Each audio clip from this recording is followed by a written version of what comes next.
You can't make this up. I mean, as bad as it's been under this administration, it's actually getting even worse.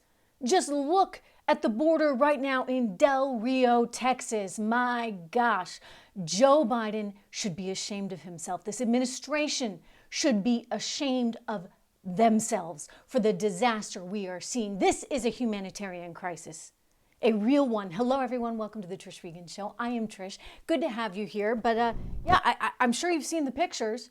You have thousands and thousands and thousands of migrants, primarily now from Haiti, that are gathered at the Mexican-U.S. border about an hour outside San Antonio in Del Rio, Texas. Del Rio, Texas has no ability to handle this kind of influx. And so they now have roughly 15,000 people that they have put into a camp there at the border. And the Biden administration is now sending planes, courtesy of you and me, U.S. taxpayers, to send all these people home to Haiti. But it's not clear that they're going to stop coming because, one, first of all, can they even get them back there because Haiti has to clear the flights? Two, they're going to still keep coming because, you see, we have porous borders. That's actually the root of the problem. Look, I'm all for, let me be clear, this country being a place that welcomes those that want to be American, those that want to contribute to our economy and believe in the American dream. We need people like that.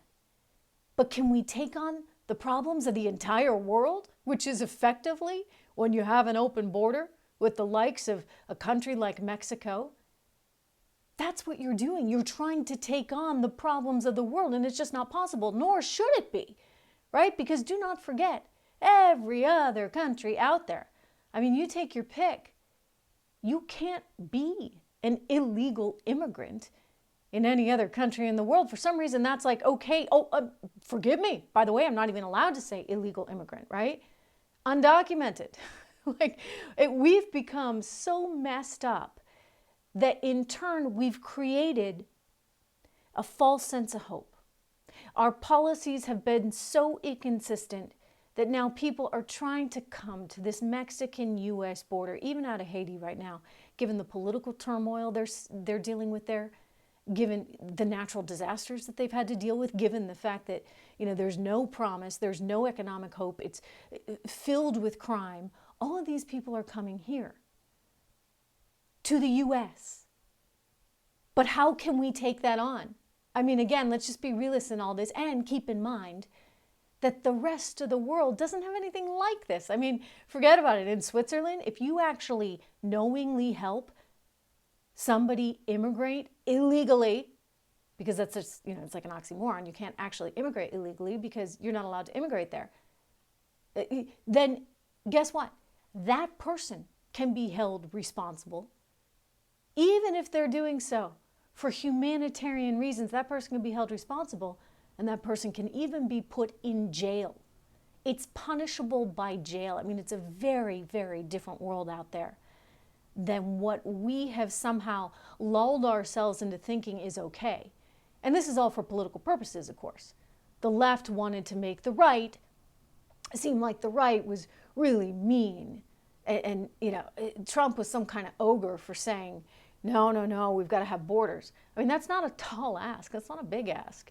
And if you go back in the Democrat Party over the years, I mean, as recently as Obama, what you will find is that Democrats have always stood for borders.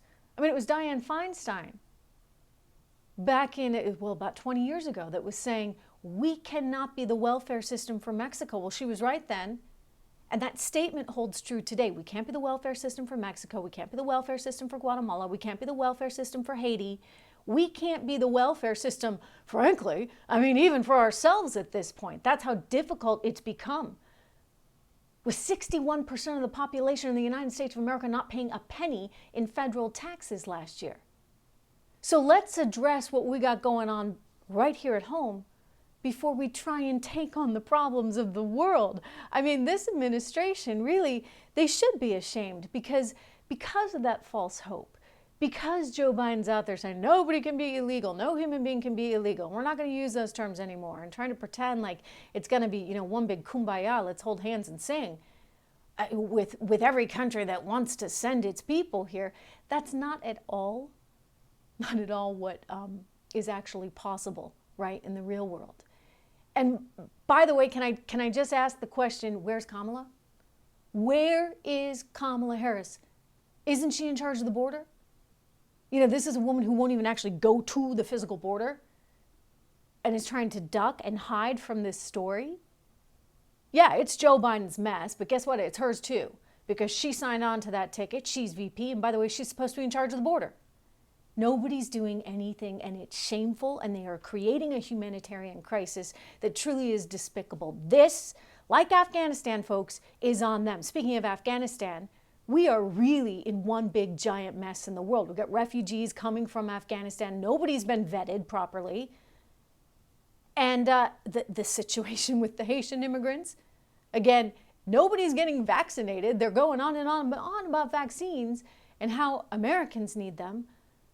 So you'd think that maybe when someone crosses the border or maybe is being held in one of those camps, they might, give them the vaccine.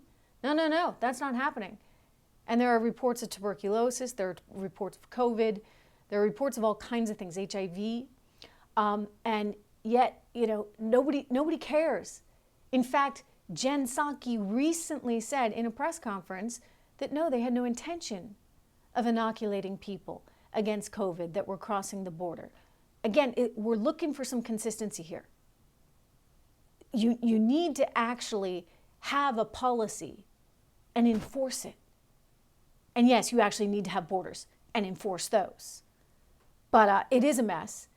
And France just pulled its ambassador because this Anthony Blinken, who's the Secretary of State, is just such a disaster. You want to talk about a guy who clearly has no real ability in diplomacy. The French ambassador is getting pulled back to France because Biden and Blinken, can't figure their way out of anything.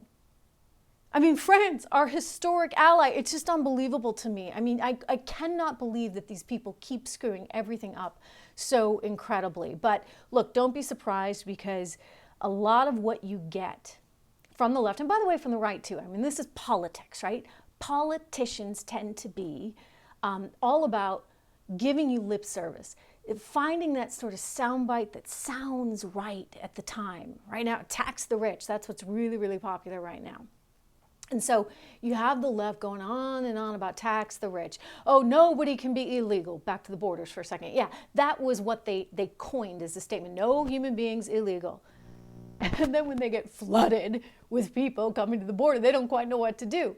Well, how about this story that's coming to us via the New York Post, who says they got the information courtesy of the New York State Department of Taxation and Finance. Alexandria Ocasio-Cortez with her, oh, so lovely, tax the rich white gown. The white gown with the red, tax the rich, splattered across the back. Well, it was designed by a friend of hers, who, by the way, my gosh, this woman had to be in every single photo.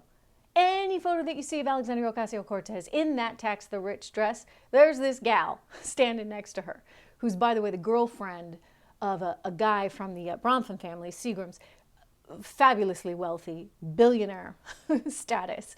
And so she's the girlfriend. She designs the dress for Alexandria Ocasio-Cortez and will not get out of the pictures. It's actually really comical. Tell me if you can find a picture. You have to crop her out because she's in all of them. She was trying to get her credit.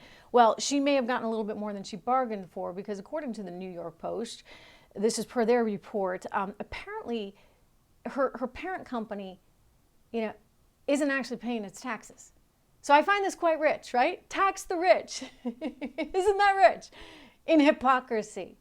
You got the woman who owns the company who made the tax the rich dress, apparently not paying her taxes.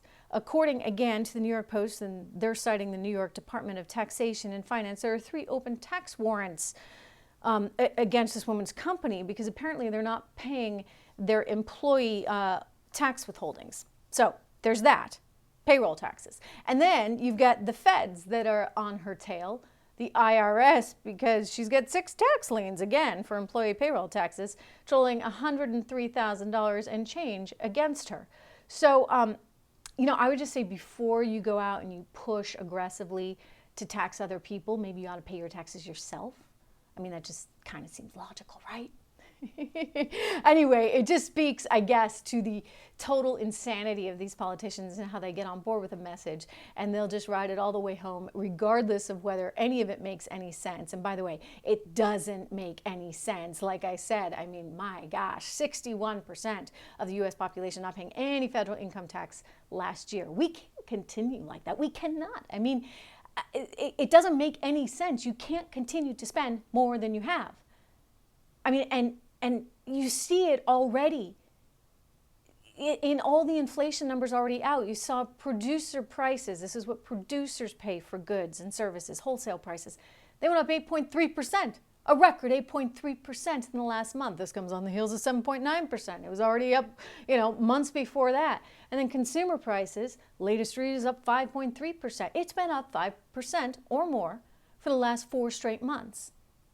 Well, please understand that actually inhibits all of our ability to spend money. That actually really hurts the middle class here in America. That acts as a tax, if you would, on the middle class, which is why I keep saying to people, you know what, you want to be prepared for this. You want to look at diversifying your portfolio, your retirement assets, your 401k, so that you have some money in things that are going to help hedge inflation. I'm sorry, but the very best way to do that, in my book anyway, if you look over time and you look historically at what has been able to sort of mitigate the inflation scenario, and that's gold, right? I mean, gold now trading, let's see, I mean, it's around 1,700 and change right now per ounce.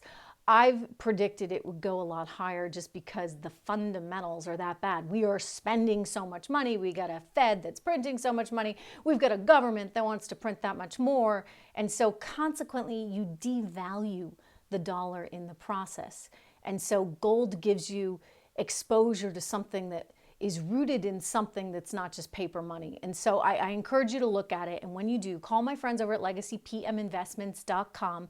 1-866-589-0560 is their number. And they can help you figure out how much money you want to be putting into gold IRA. Do you want the physical stuff right there in your basement or in a bank? They can help you figure out, because you got to determine the storage situation for something like that. legacypminvestments.com. 1-866-589-0560. If you're watching the video version of this podcast, you see it right there on the bottom of your screen.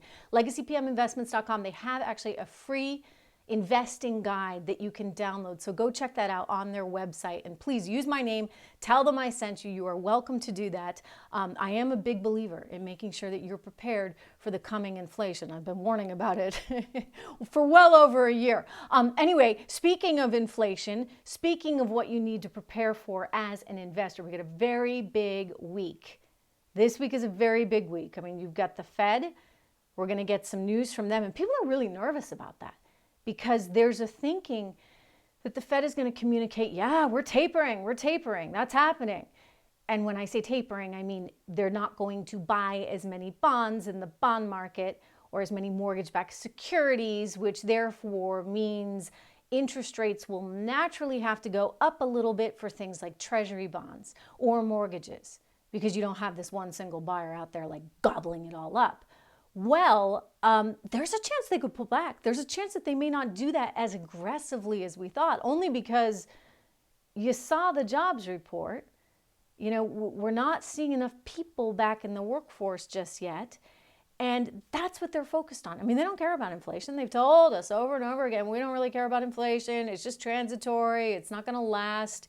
They got a little bit of a break with the recent CPI, the inflation report that came out. Although if you ask me, it's frankly still bad. It's still an abomination, and I'm still convinced that inflation is going to be an issue, but I'm not convinced that the Fed is willing to do anything about it. So watch for that this week. We also have some pretty important earnings coming out. Lennar, the home builder, of course, that's a big deal because it gives you a sense of how much this real estate market is really responding to everything. I mean, it's been going gangbusters, but can that continue? Nike's out with earnings, again, an important sort of global indicator, right, of global retail sales. FedEx is out. I love looking at FedEx from a macro perspective because it gives you a sense of, whether companies are shipping, people are shipping. That's a very good economic indicator to look at. And of course, Costco, which gives you a sense of what retail consumers are really experiencing and seeing. I think Costco is one that probably is passing on some of those inflation concerns or realities to their customers. So is that causing people to pull back at all? These are things that we're going to find out this week. So big earnings week, not as big as what we're going to see in October, but nonetheless, this is a big one. So pay attention to this market. I still think you want to seek out those opportunities when the market is down to actually put a little bit of money to work, right? Dollar cost averaging, I know it's like, old fashioned to talk about, but I love it. I really love it because I always say, you know what? Just buy when the market goes down consistently and know that you're putting in a little bit of money every single week. And by the way, if the market doesn't go down and Friday comes, go in anyway, just a little bit every single week. That's kind of how you capture, I think, some of this upside in the long term. Put in a ton of money, your whole life savings into one thing, one stock. You don't want to do that, right? You need diversification. And part of that diversification is making sure that you go in a little bit at a time, consistently. Consistency is really, really, really important when it comes to investing. Let's get back to politics for a moment because Biden has this Supreme Court commission. It's busy, active, at work, and it's concerning because when we talk about things like tax the rich and the hypocrisy of that, or open borders and the insanity of that, the reality is a lot of stuff could happen if they got the court, if the left got the court entirely on their side. A lot of really bad stuff could happen because then you would politicize the court in a way that it really shouldn't be. I mean, our court is very much a part of sort of the integrity, if you would, of who we are as a nation. And the court needs to be above politics. These are intellectual thinkers. Some may be conservative in their interpretation of the law. Some may be liberal in their interpretation of the law. But by and large, let's leave politics aside and let them interpret the document as they see fit. You don't want a president coming in and packing the court with whoever, he thinks he needs on there because things aren't going his way. You know what would happen then? We'd have effectively the House of Representatives on the Supreme Court. That's the reality of a packed court. That's the danger of it. And so my friends over at First Liberty are trying to do something about it. First Liberty is a nonprofit law firm, and they are committed to making sure that Americans understand what's at stake and that the president understands what's at stake. They've got a petition that I want you to sign. A great number of people, over 100,000 people have signed this, and some terrific organizations like the Heritage Foundation, Americans for Prosperity. Join us in going to supremecoup.com. Supreme Coup, C-O-U-P, get it? Because this is sort of like Latin American-esque. I mean, who's to say you wouldn't actually have a Supreme Coup like they had in Venezuela with Chavez, right? Things were never the same after that. Or like we've seen in Argentina. These things have happened before, and it's really critical to preserve our independence of our court. So go to supremecoup.com, sign the petition, sign the letter that's going to Joe Biden's desk, because we as Americans, I think, need to speak up about this issue. Again, it's not a partisan thing. You really should want some purity there, regardless of whether you are left or right. So that's an important thing to do. The other important thing to do, of course, is to remember to go to my website, trishintel.com, to sign up for my newsletter. It's free every single day of the week. You'll get the podcast. You'll get all the stories that we're reporting on at trishintel.com, economics, markets, politics. And there's a lot to talk about right now.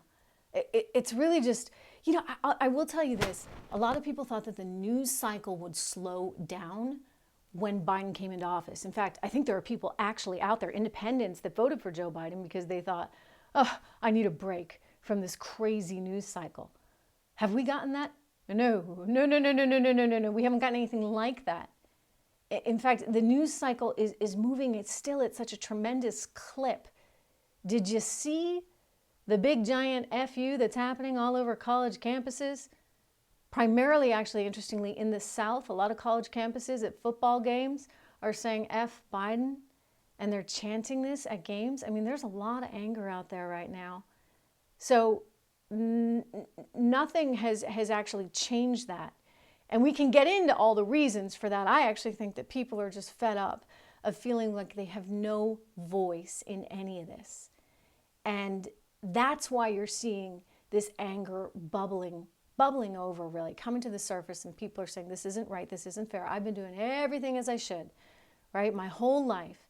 And I pay my bills on time, and I pay my taxes, and I've been saving money for my kids to go to school, and I just can't get ahead. Well, there's a reason for that, and it's in part because the system is, in some ways, really stacked against you.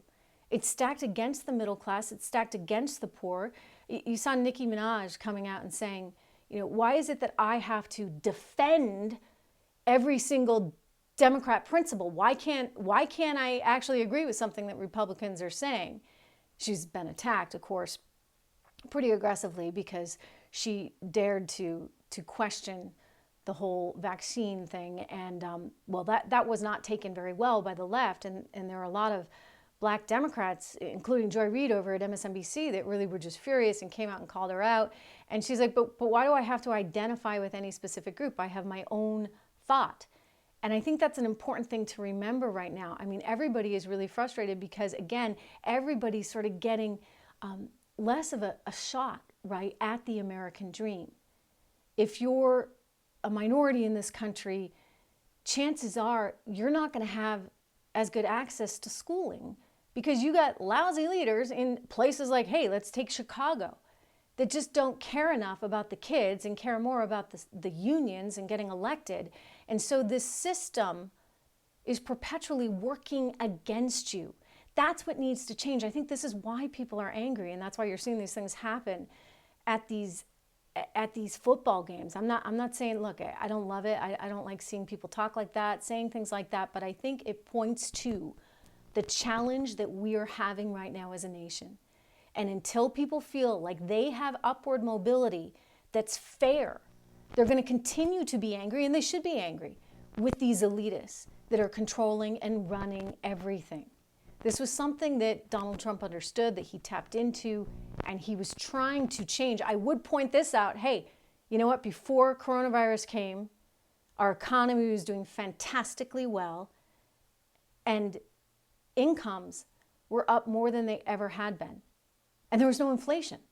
I mean, think about that. Now we're seeing incomes are increasing a little bit, but we've got all this inflation. So you know what? That inflation eats it all up. And before you know it, real wages are actually down 1.2%. So people have had it. I get it. I understand it. And you're going to see more of this anger until things really start to shift and start to change. So again, go to my website, trishaintel.com. I'll see you there. Make sure you subscribe to this channel. Please do me that favor. Make sure you subscribe to the podcast that you're downloading every single day. You have to find me. You have to seek me out. Tell your friends. I will be back with you right here tomorrow. Thanks for tuning in.